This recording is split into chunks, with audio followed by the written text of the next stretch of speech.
Hi, my name is Johanna Sillanpaa and I am a vocalist and voice coach based out of Calgary, Alberta, Canada. I'm here today as a part of JazzYYC's educational podcast series, and I'm going to talk to you a little bit about how to use the fabulous and free platform called Zoom for voice lessons. Over the last 3 months, I've brought about 20 students weekly online using Zoom, and here are some tips that might help you get started or help you if you're struggling. So before we start talking about the software itself, let's talk about the equipment that you are going to need on your end as well as your students. First and foremost, a very good, strong internet signal. Find a spot in your home that has the best strength and try to make that your office if possible. And encourage your students to do the same thing. Maybe the basement isn't the best spot. Maybe they have to find somewhere else. As long as they're able to close the door and they can proceed with the lesson uninterrupted. Secondly, as a teacher, in order for me to be able to help my students properly, I need to hear them and I need them to hear me. So a good set of headphones for me and a plug and play USB microphone makes all the difference in the quality of the lessons. I encourage my students to get a similar setup for them because I find that does make the lesson better. However, you have to work with what they have.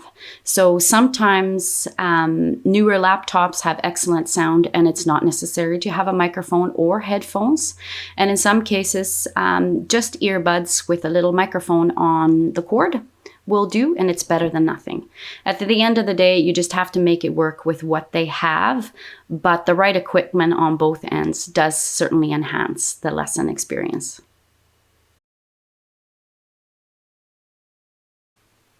Okay, so let's take a look at some of the settings here on Zoom. At the bottom, you will find your utility bar.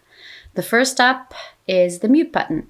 If you need to leave your meeting, you really should mute yourself. So you do so by just clicking on it, and then you click on it again to unmute and rejoin. Beside it, you'll see an up arrow, and these are your audio settings. These are very important. You click on this, you can see that I've selected my microphone, my headphones. I can also test the level of my speakers as well as my microphone volume. But I'm going to select audio settings here and go to advanced. And then I'm going to check this box that says show in meeting option to enable original sound from microphone.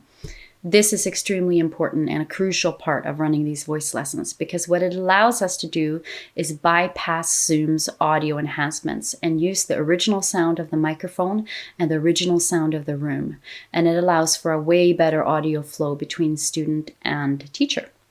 I also have my students look at these 3 options here. Suppress persistent background noise, disable. Suppress intermittent background noise, disable. Echo cancellation, auto. The reason for those is because there's no way to get around the audio lag on Zoom. You just have to work with it, which means that if your student is singing a song, both the track and the singing has to come from the same source, so from the student's side. So if you don't have those 3 options checked off, Zoom might think that the background track is noise and might try to suppress it, which we don't want. Up next, we have the video options. These are very self-explanatory. I'm not going to go through them, but you can play around a little bit with that. There are some fun virtual backgrounds that I know some of my younger students really like to do. And here we have participants. So anyone who's in your Zoom call will be listed on the side here. So right now it's just me, but when my student joins, she will show up at the top in what they call a waiting room. And I will need to admit her into the session when I'm ready to start. And then we have the chat option. So this comes in handy. Let's say your student is performing a song on their end. You have a couple pointers for them, but you don't want to interrupt their performance. You click on chat, you type in your message, and it gets received on the other end. And here is the share screen. Now this is something that I use a lot. I share audio tracks, I share some YouTube videos sometimes, but more than anything, I share the sound of my MIDI keyboard. So I do this through GarageBand. So what I do is that I share screen, I select this button here that says share computer sound, click share, and voila, here we are in GarageBand. So this is how I'm able to do the exercises with my students. Now I can't do them in real time, so it becomes a call and response. So I'll show you a little bit of that when my student joins. Now, if you don't have a Mac or you don't have GarageBand, I'm sure there are many other recording softwares that you can try, or you can always just use a keyboard with speakers or a live piano in your sessions. Okay, so I'm going to stop my share, go back here and continue on. The record button, comes in really handy. I don't record the sessions myself, but I do encourage my students to record their exercises at least so that they can practice it throughout the week.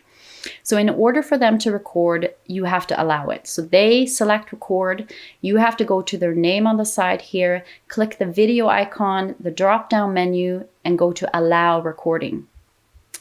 And last but not least, you have reactions. You can give your student a little thumbs up or maybe some applause at the end of a really great performance. Okay, so I'm here and I'm going to do a short demo lesson with my student Heather. So as you can see, she's here in the waiting room. So I'm going to admit her.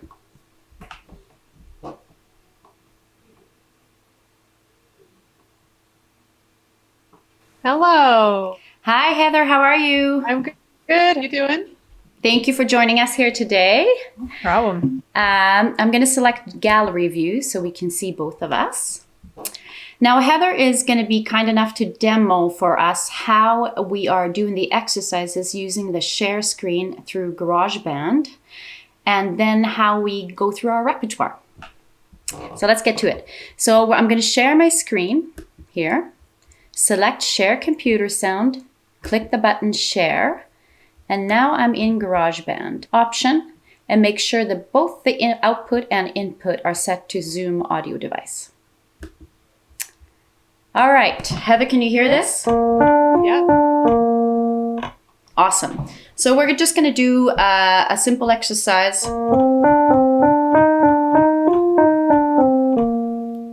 So because we can't get around the audio lag, the exercises has to be in a call and response format. So here you go, Heather.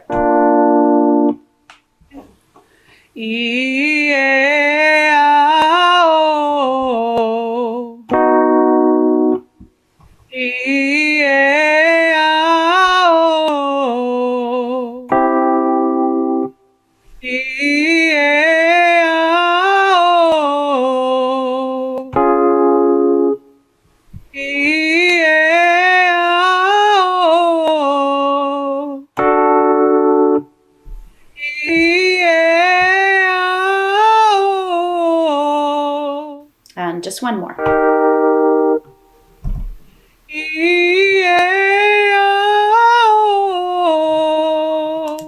So there you go. That's how we're able to do the exercises.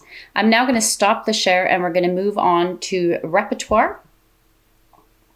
So like I mentioned before, because of the audio lag, I can't play the music on my end and have Heather sing. It all has to come from one source. So the background track that she's singing to, as well as her singing, has to come from her. So today she's going to use an iReal Pro track, and she's going to do the jazz standard Body and Soul. And Heather has a full PA setup in her house. So this will be like a real concert. Okay, take it away. All right.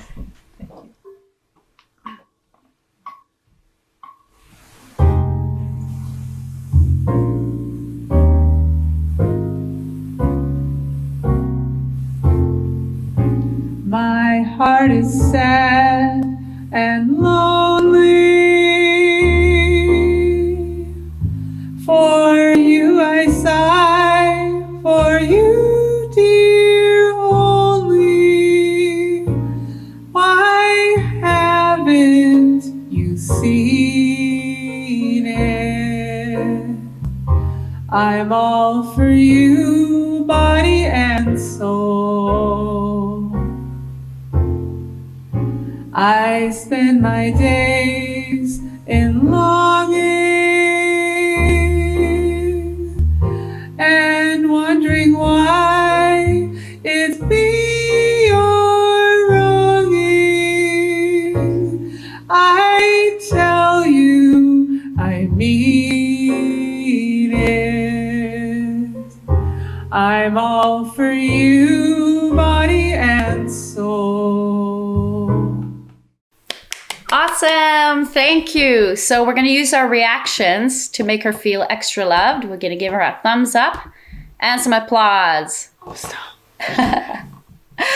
So there it is. This is how you can run a voice lesson using Zoom. Thank you, Heather, for being our demo. Everybody, hope this helped and you can get started yourselves. Bye. Bye, everyone.